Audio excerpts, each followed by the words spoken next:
찬송가 270장입니다.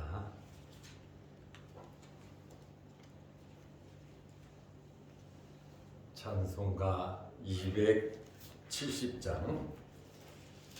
편찮는 주님의 사랑과 거룩한 보혈의 공로를 우리 다 찬양을 합시다. 주님을 만나볼 때까지 예수는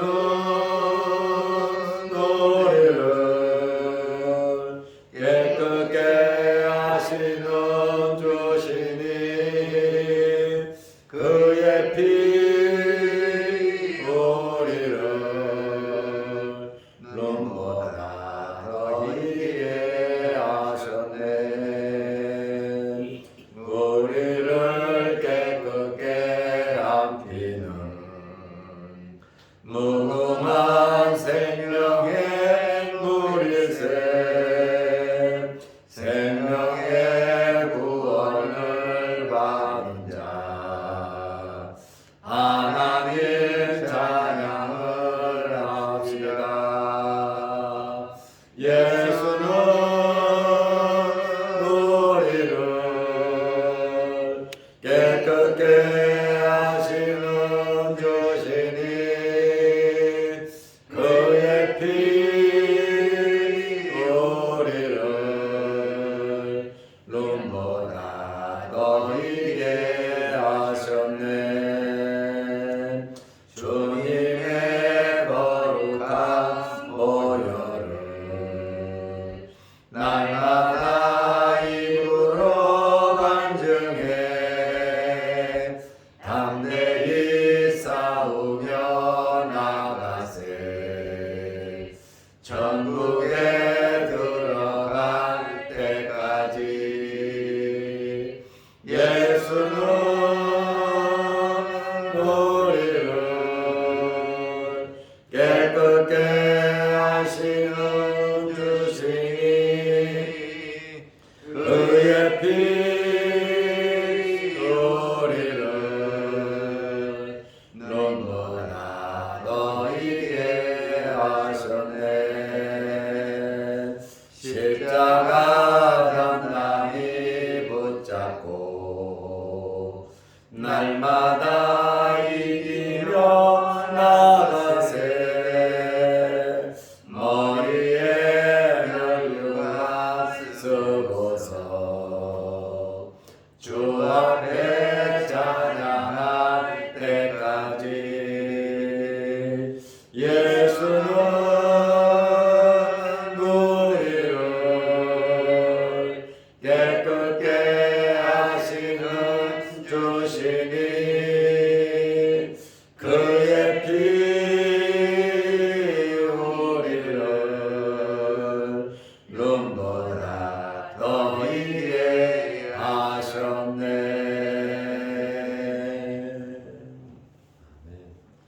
사도신경으로 신앙을 고백하겠습니다.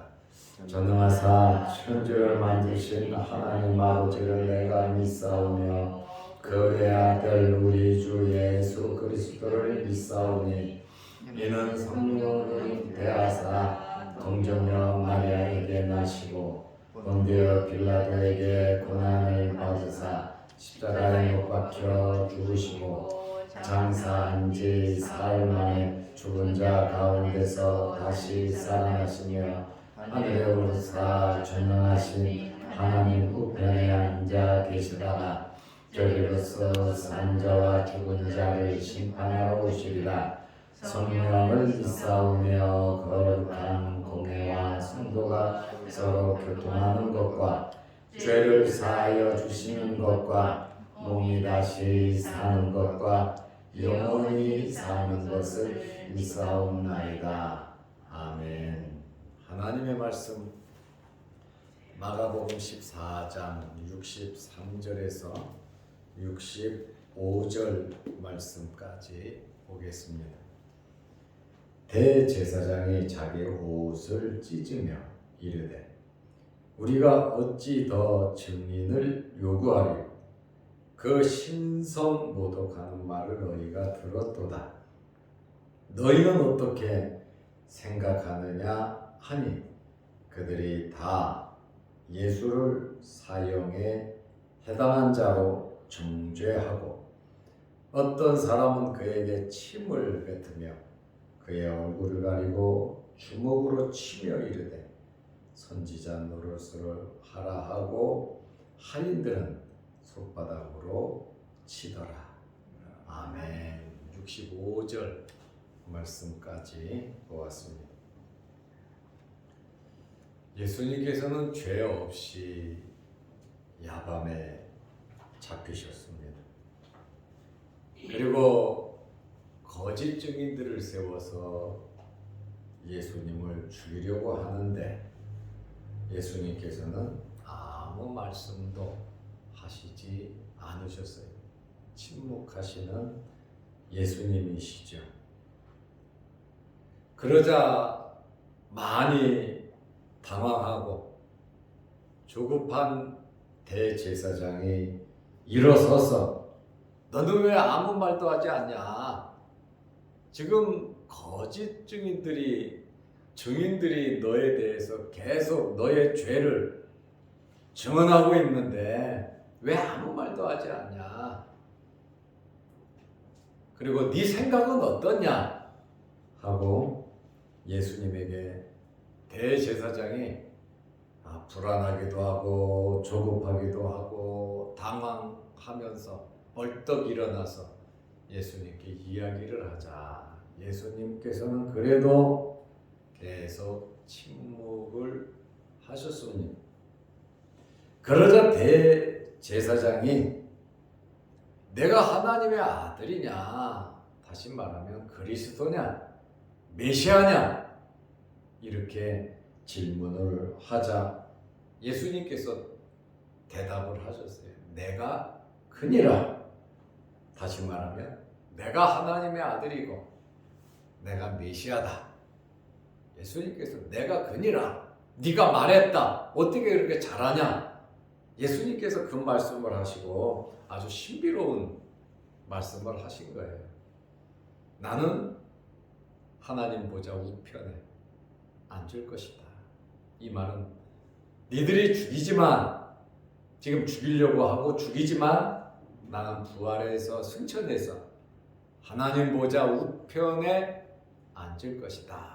그 말씀을 하시고 그 다음에 하늘에서 내가 구름을 타고 오는 것을 너희가 볼 것이다.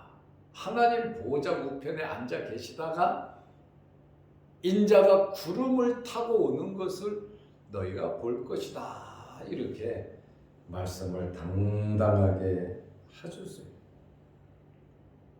그러자 63절 말씀에 보면 대제사장이 자기 옷을 찢으며 이르되 예수님의 말씀을 듣고 진리를 말씀하셨고 앞으로 이루어질 사실에 대해서 예수님께서 말씀을 하셨음에도 불구하고 대제사장이 자기 옷을 찢었다. 옷을 찢었다라고 하는 이 말은 극한 슬픔과 분노를 나타내는 표현입니다. 성경에 보면 옷을 찢은 사건들이 참 많이 나옵니다.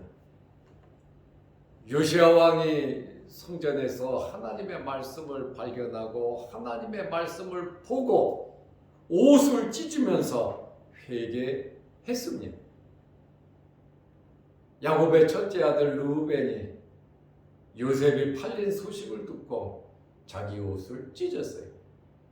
르우벤은 요셉을 몰래 살리려고 했거든요. 그런데 팔아버리니까 너무 마음이 아파서 르우벤이 자기 옷을 찢었어요. 그리고 여호수아가 아이성 전투에서 이스라엘이 패하고 도망쳐오자 너무 마음이 아파서 여호수아가 자기 옷을 찢었습니다. 그리고 욥이 모든 짐승들이 죽고 자기 10자녀가 죽자 너무나 마음이 아파서 욥이 자기 옷을 찢은 사건도 있습니다. 엘리야가 하늘로 승천하는 모습을 보면서 너무 안타까워서 자기 옷을 찢었어요. 옷을 찢는다고 하는 것은 긍정적인 표현으로는 회개하는 것이고, 부정적인 표현으로는 굉장히 분노하고 화가 치밀어서 옷을 찢는 겁니다. 그런데 오늘 대제사장이 자기 옷을 찢으며 이르되 굉장히 분노해서 예수님의 말씀을 듣고 회개해야지, 예수님의 말씀을 듣고 자기 자신의 죄, 자기들의 잘못, 자기들의 모략, 자기들의 계략 다 알잖아요. 그러면 자기들이 회개해야지. 예수님의 말씀을 듣고 분노해서 옷을 찢었다. 그러면서 하는 말이, 우리가 어찌 더 증인을 요구하려, 증인도 다 가짜 증인들 세워가지고 계획적으로 이야기를 해놓고 예수님으로 하여금 말을 하게 만들어 놓고 예수님의 말을 듣고 공격하기 위한 계략으로 예수님 말씀하니까 어찌 더 우리가 증인을 요구할 수 있겠냐. 이거는 완벽하다는 거죠. 그리고 마가복음 16장 14장 64절에 보면 그 신성 모독하는 말을 너희가 들었도다. 사내들인 공회에 이 어두운 밤 새벽에 모인 사람들에게 대제사장이 말합니다. 자, 예수가 신성 모독하는 말을 들었다. 내가 하나님 보좌 우편에 앉는다는 말과 인자가 구름을 타고 올 텐데 너희가 다 볼 것이다. 이 말씀이 신성 하나님을 모독하는 말이다. 하나님의 아들로서 진리를 앞으로 이루어질 신비로운 이 사건을 말씀하셨음에도 불구하고 이들은 신성 모독이다. 이렇게 치부해버리고 말았습니다. 하나님의 말씀을 듣고 회개해야죠. 깨달아야죠. 자기 자신을 돌아봐야죠. 그런데 하나님의 말씀을 듣고 진리의 말씀을 듣고 내가 모른다고 저 사람은 내 적이라고 무조건 반대하고 잡아 죽이려고 하는 것은 종교 지도자들로서 잘못된 것임을 우리는 알 수 있습니다. 그러면서 뭐라 말합니까? 너희는 어떻게 생각하느냐? 지금 사내들의 공회 회원들이 모였잖아요. 대제사장, 그 다음에 장로, 서기관들이 지금 급박하게 모여들었잖아요. 그들에게 너희들 생각은 어떠하냐? 너희가 들었는데 그들이 다 예수를 사형에 해당한 자다. 신성 모독을 했으므로 예수님은 저분은 저 사람은 사형시켜야 된다 하고 정죄해버렸다. 이렇게 64절에 말을 하고 있습니다. 대제사장은 더 이상 증인이 필요 없고 결정적인 증거를 잡았다고 말한 겁니다. 너희가 들은 그대로 64절에 신성 모독죄를 지었다고 말을 했습니다. 그리고 공회원들은 사형에 해당한다. 이것은 신성 모독 법조문에 신성을 모독하면 사형한다고 하는 법조문이 있거든. 때려 죽여야 된다라고 하는 그러한 말입니다. 그러나 탈무드에 보면 이스라엘 사람들이 이 탈무드를 보고 배우고 이 탈무드가 그들의 생활의 지혜의 가장 기본적인 책이거든요. 이 탈무드에서는 뭐라고 말을 하냐면 사내들인 공회는 대제사장, 장로, 서기관들이 모인 이 사내들인 공회는 생명을 구하는 일을 해야지 생명을 죽이는 일을 해서는 안 된다. 이렇게 탈무드에서는 말을 하고 있습니다. 그리고 또 재판을 함에 있어서 사내들인공에는 골석 판결을 하지 말고 원고 피고 다 모아놓고 판결해야지 한쪽 빼놓고 판결하지 말고 또 다수의 동의가 아니면 판결을 내리지 말고 야밤에 소수가 모여서 판결을 내려버렸잖아. 그리고 사형 선고를 받은 자는 당일에 집행하지 말라. 왜냐하면 잘못할 수 있기 때문에 며칠은 기회를 주라는 거예요. 그런데 이 탈무드에 말한 내용들을 보면 예수님은 사형 선고를 받고 그 즉시 그날 예수님을 죽인 것을 우리는 잘 알 수 있습니다. 이제 이들이 신성모독죄로 사형이다 정죄를 하고 나서 예수님에게 핍박, 고문을 가하기 시작했습니다. 마가복음 14장 65절에 보면 어떤 사람은 그에게 침을 뱉으며 예수님의 얼굴에다가 침을 뱉었다. 땅바닥에 침 뱉어도 문제 아닙니까? 또 비웃으면서 옆에다가 침을 뱉어도 인상심을 뱉어도 얼마나 모욕적이고 수치스럽고 화가 나는 일인지 모릅니다. 그런데 어떤 사람들은 예수님에게 침을 뱉었다 이렇게 말을 하고 있습니다.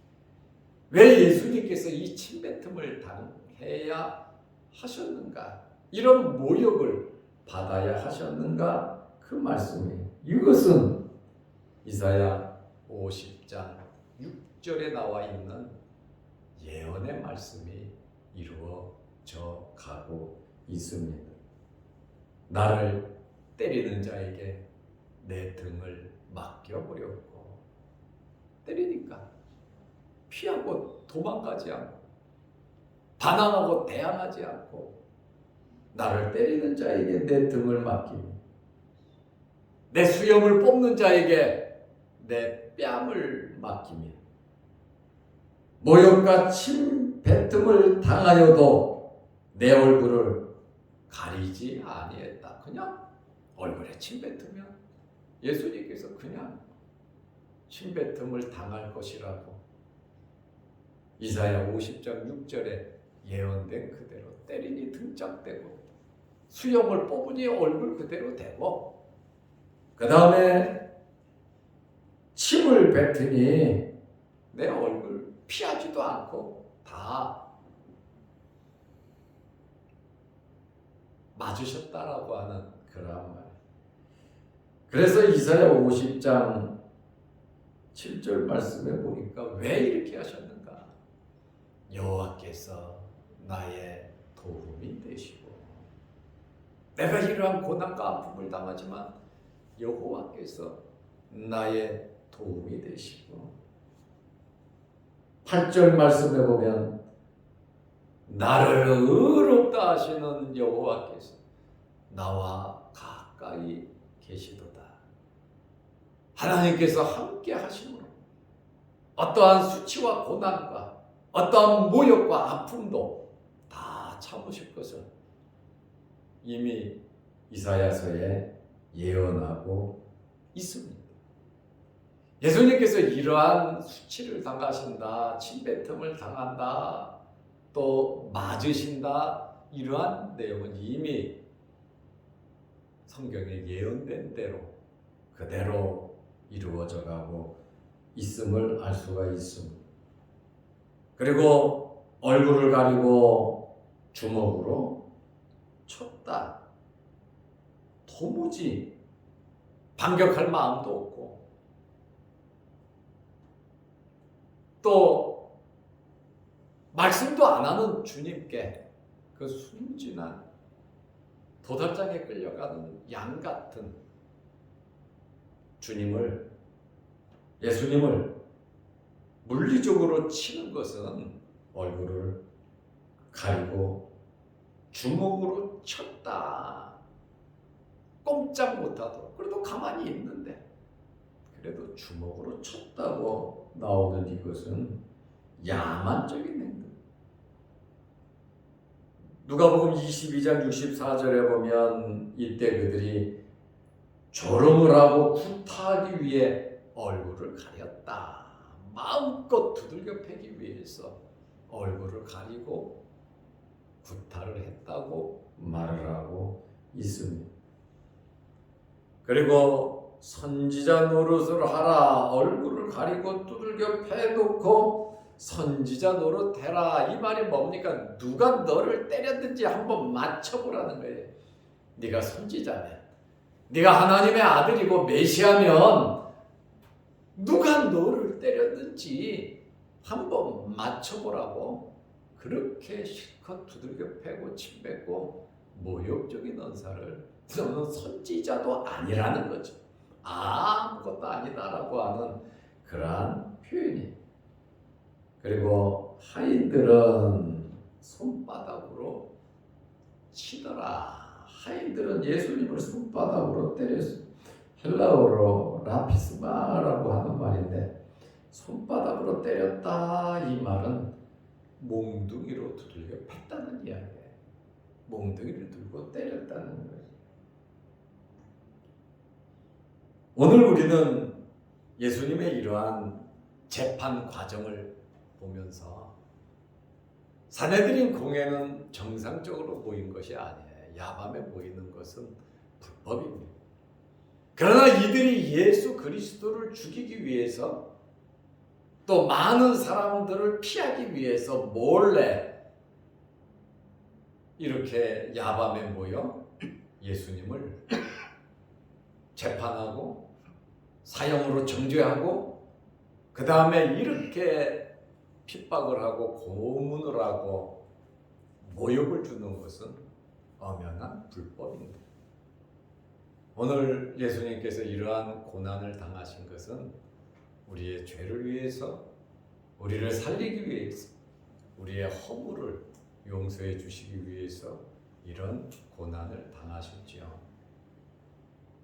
바로 어두운 저녁에는 무엇을 하셨습니까? 성찬식을 하셨습니다.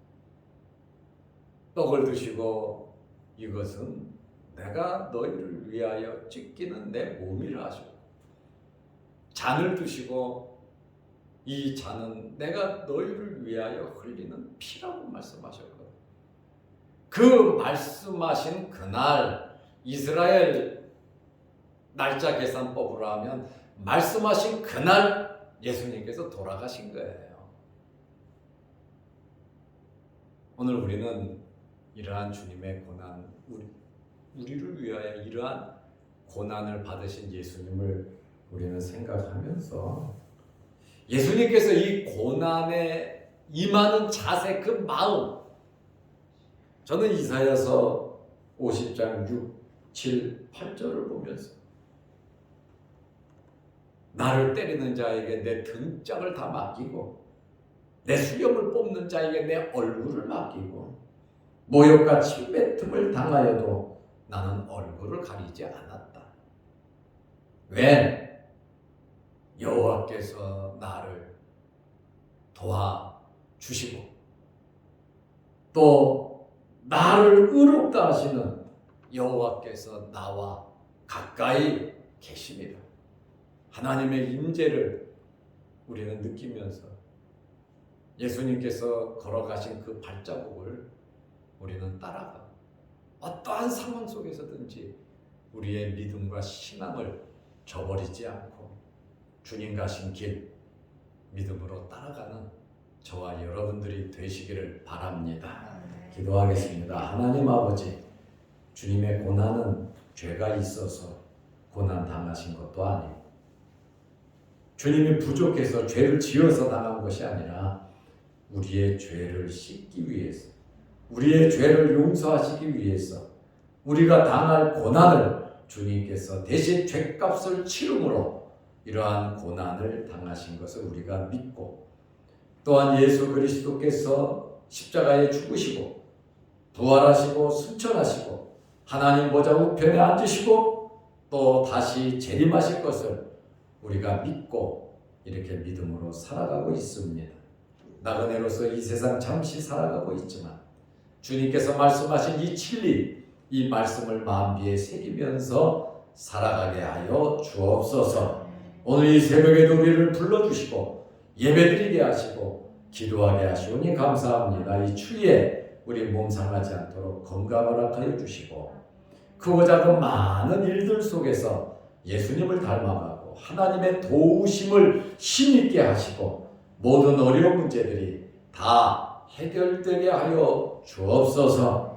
육신의 질병으로 어려움을 당하는 성도들 깨끗하게 치료하여 주시고 물질로 환경적으로 어려움 당하는 성도들 주님께서 채워주시고 복을 내려 주옵소서. 마음에 고통이 있는 자에게 참 평안을 허락하여 주옵소서. 영상 유튜브를 보면서 함께 예배드리며 기도하는 성도들에게도 크신 은혜 내려 주옵소서. 예수님의 이름으로 기도드리옵나이다. 아멘. 하늘에 계신 우리 아버지여, 이름이 거룩히 여김을 받으시오며 나라의 마옵시며 뜻이 하늘에서 이룬 것 같이 땅에서도 이루어지이다. 오늘날 우리에게 일용할 양식을 주옵시고 우리가 우리에게 죄 지은 자를 사하여 준 것 같이 우리 죄를 사하여 주옵시고 우리를 시험에 들게 하지 마옵시고 다만 악에서 구하옵소서. 대개 나라와 권세와 영광이 아버지께 영원히 있사옵나이다. 아멘. 자유롭게 기도하시기 바랍니다.